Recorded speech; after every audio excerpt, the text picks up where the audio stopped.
আগের দিন ভিডিওতে তোমরা এই অবধি দেখেছিলে, এখন চলে এসেছি আশেপাশে সব জায়গার থেকে ঘুরে আমরা এই বিয়ে বাড়িতেই। যদি কেউ আগের ভিডিওটা না দেখে থাকো তাহলে অবশ্যই আমার চ্যানেলে গিয়ে দেখে নিও। আর এখানে দেখতেই পাচ্ছ বিয়ের কোণে মানে মিতু কিন্তু পুরো রেডি, আর জেঠু মানে হচ্ছে মিতুর দাদু তো ওকে গিফট মানে যে ওর জন্য যে গিফটটা বানিয়েছিল সেটা এখন ওকে দিচ্ছে। তো একটা তো খারাপ লাগে, কষ্ট হয়, যাই হোক। আর এখানে মিতুকেও দেখতে ভীষণ ভীষণ মিষ্টি লাগছে। আর মিতুকে যে গিফটটা দিয়েছে জেঠু, আমি সেটাও একবার তোমাদেরকে কাছ থেকে দেখিয়ে দিচ্ছি। এই যে দেখতে পাচ্ছ রেড কালারের, এটা একটা বাটারফ্লাই টাইপের চোখার রয়েছে, হ্যাঁ এটাই দিয়েছে। তো চলো, সময় এখন ঠিক জানি না, 6টা 6:30 বলছি, দাঁড়া হবে 7:05 জাস্ট রেডি হলাম। আচ্ছা দেখিয়ে দিই, বড় বৌদি এখনো হেয়ার স্টাইলটা হয়নি। আর ওইদিকে দেখিয়ে দে ছোট কাকিয়া, ছোট বৌদি, এইদিকে আছে মেজ বৌদি, আর আমার দিকে ঘোড়া বাবান ঘোড়া, সবাইকে আমি এক এক করে ওই বুড়ো দাদু মানে আমার জেঠু হয়, এখনো রেডি হয়নি। আর সবাইকে দেখিয়ে দেবো এক এক করে। আর ওইদিকে তো মিতু বসে আছি, সবকিছুই দেখিয়ে দেবো। চলো, আমাকে কেমন লাগছে অবশ্যই কমেন্ট করে জানিও। আমাকে না শুধু বৌদিদেরও কেমন লাগছে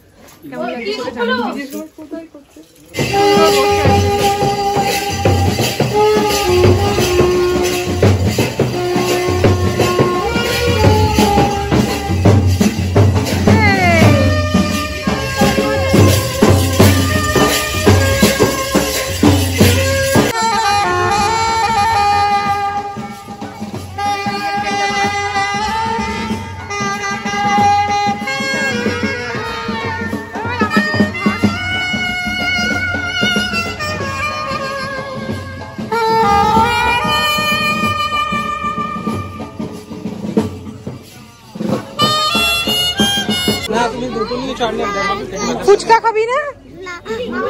মার কাছে যাবি, খেয়ে নে ফুচকাটা, খেয়ে নে।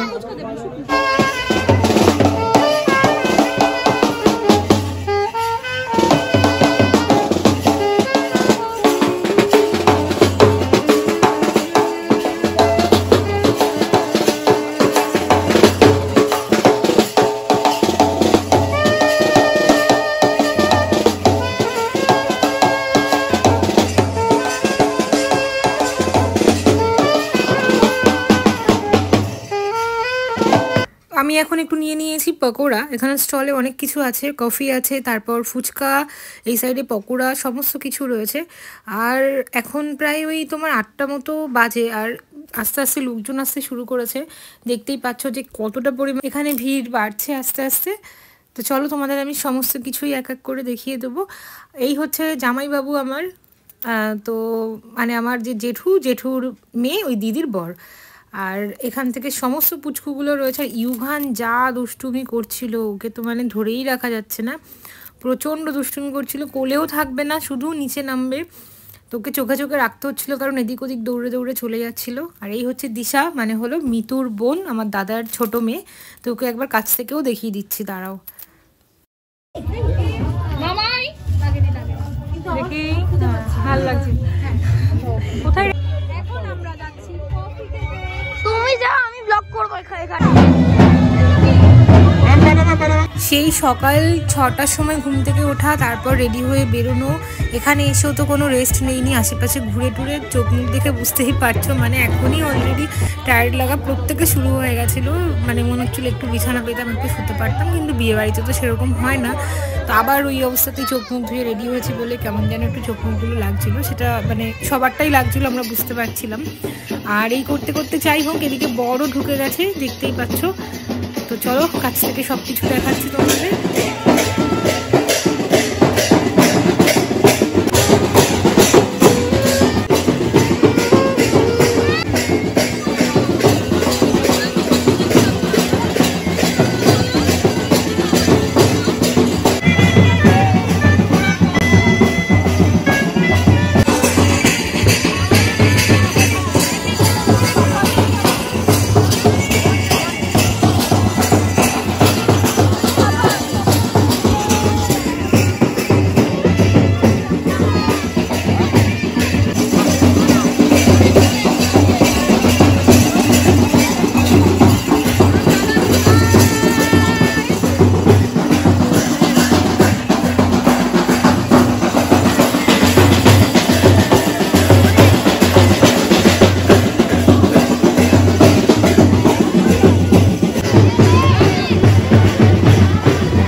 ধরাধরি হচ্ছিলো আর ভেতরের দিকটা আমরা চলে এসেছিলাম, কারণ ওখানটায় প্রচুর ভিড় ছিল। আর এই করতে করতে হঠাৎ দেখতে পেলাম যে একটা ধাক্কাধাক্কি হলো, মানে এদিক থেকে ছেলের বাড়ির লোক ধাক্কা দিচ্ছে ঢুকবে, আর এদিক থেকে মেয়ের বাড়ির লোক ধাক্কা দিচ্ছে ঢুকতে দেবে না, এরকম একটা ব্যাপার করতে করতে মানে একটু এদিক ওদিক ধাক্কাধাক্কি ভালোই হয়েছে।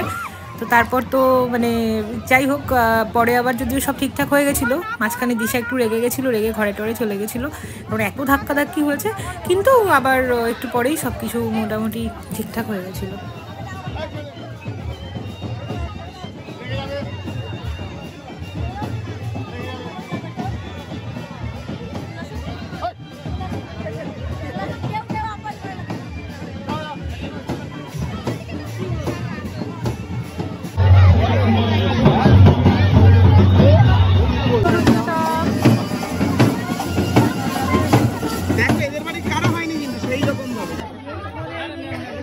তো এই ঝামেলা একটু টুকটাক মিটমাট হয়ে যাওয়ার পর ফাইনালি বর ঢুকছে, আর বর যে চেয়ারে বসবে ওখানে সমস্ত বাচ্চা কাচ্চাগুলো বসেছিল, তোদেরকে উঠিয়ে তারপর বরকে বসানো হলো।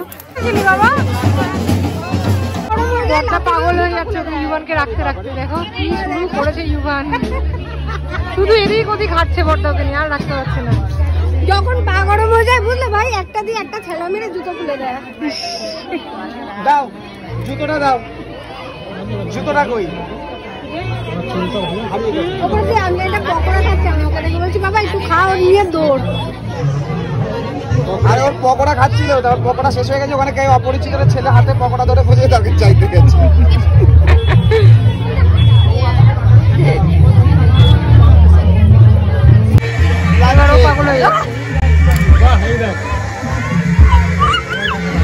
কিছুতেই ওকে ধরে রাখা যাচ্ছে না, দেখো অবস্থা। এবার তাই দেখ ইউভারকে,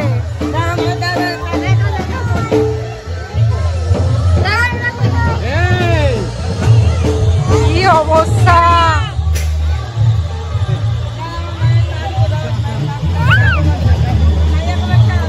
মেজ বানিয়েছে, বর্দা ছিল ইম্পর্টেন্ট হলো, এবার মেজ দাও, আর কেউ সামলাতে পারছে না। কিছুতেই সামলানো যাচ্ছে না।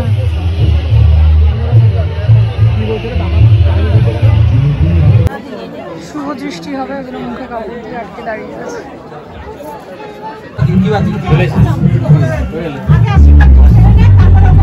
তো আগে হচ্ছে মিতুর আশীর্বাদ হবে, ছেলের আশীর্বাদ তো দুপুরেই হয়ে গেছে, আর এখন মেয়ের আশীর্বাদ হচ্ছে বিয়ের আগেই হয়, তো ওরটাও এখন হবে।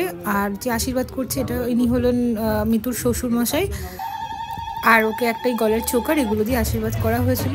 আর তারপর এখানে ওকে ধরে নিয়ে এসছে সবাই মিলে, মানে ও সব ভাইরা মিলে। তারপর এখন ওই যে 7 পাক ঘোরা হয়, 7 পাক ঘোরাটা হবে চারিদিক থেকে। আর ওদের মধ্যে এই নিয়মটা আছে যে বরের এরকম কাপড় দিয়ে মুখ ঢেকে রাখতে হয়, যেটা আবার আমি দেখিনি আমাদের এখানে, ওখানে দেখলাম এরকম।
সবাই নামিয়ে দিয়েছিল যে ওকে হেঁটে হেঁটেই ঘোরার জন্য, কারণ জায়গাটা খুব ছোট ছিল আর মাত্র 3-4 জন ছিল, ওদের খুব প্রবলেমও হচ্ছিলো, তো ওই জন্য বাকি পাক ও নিজে হেঁটে হেঁটেই ঘুরেছে।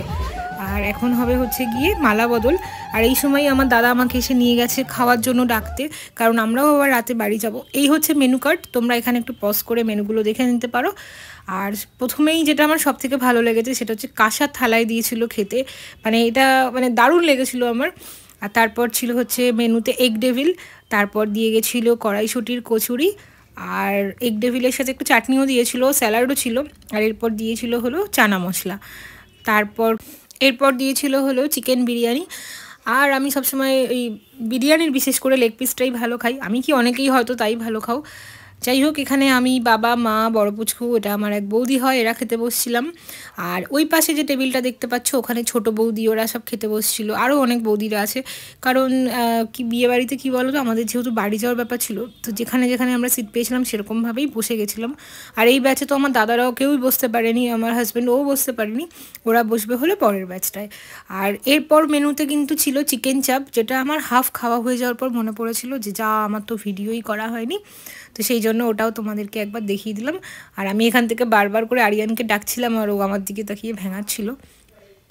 যাই হোক, আমরা এবার খেয়ে দিয়ে বেশিক্ষণ আর লেট করব না, কারণ অনেকটা রাতও হয়ে গেছে। মোটামুটি আধ ঘন্টার মধ্যেই আমাদের প্রত্যেককে বেরিয়ে যেতে হবে, কারণ বাড়ি পৌঁছাতে কিন্তু সেই 1:30-2 বেজে যাবে না হলে।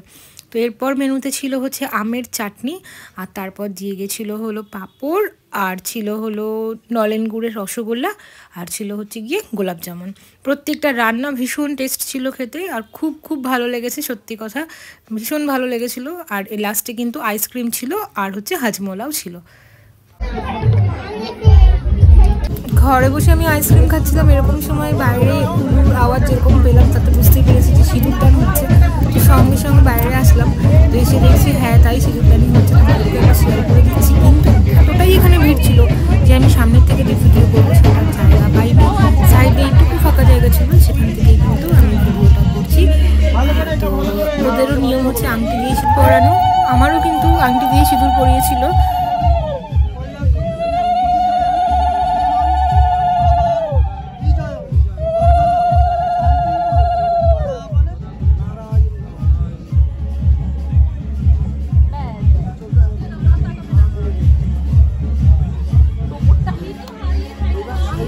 বিয়ে হয়ে গেছে না এখন টেনশনে ছিল। এখন প্রায় রাত 11:30 বাজে, আমি শাড়িটা চেঞ্জ করে একটা গাউন করে নিয়েছি, বেরিয়ে যাবো আমরা। শাড়িটা পরে খুব অস্বস্তি লাগছিল, অ্যাকচুয়ালি সেরকম পরা হয় না তো অভ্যাস নেই, সেই জন্য। আর 5-10 মিনিটের মধ্যে আমরা বেরিয়ে যাবো, গাড়ি তো আমাদের দাঁড়ানো হয়েছিল। এখন বেরিয়ে যাচ্ছি, সমস্ত ব্যাগটা এখানে রেডি। বাবা ব্যাগটা তুলছে গাড়ি, এই তো এখানেই রেখেছি। এই ওবান কি সুন্দর সোয়েটারটা, কি সুন্দর। হ্যাঁ বল বল কি নেবো, জলের বোতল? ইউবানকে একবার দেখাও, দেখো একটা পুরো পুতুল। চলে এসো, আসছি, টাটা, সাবধানে থেকো। হ্যাঁ থাকবো, তোমরা চলে আসবে পরশুদিন, ঠিক আছে? আচ্ছা দেখছি, চলো চলো।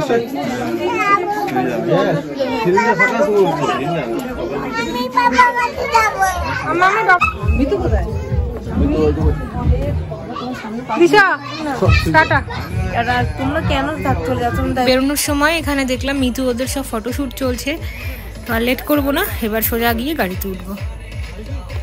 কি আইসক্রিম আরিয়ান আমাকে ভরসা করে ওর মার কাছে চাওয়া, মা দিচ্ছিল না, আমি বলছি আরিয়ান আমি তোমায় দেবো বলে আমি কাঠিটা দিয়েছি।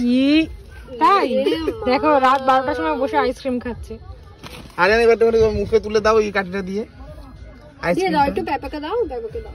ও তোমার চাটা মাটা এখান থেকে তোল, চাপটা মালটা তুই দেখ কি তুলেছিস। আর ওইটুকু তুই নিজে খাস না, যেরকম খাস সেরকম তোল। তুমি নিজে হলে যেরকম ভাবে খেতা, এইটুক খেতি দেখি আমি পরের বার তোরটা খা, তুই খা।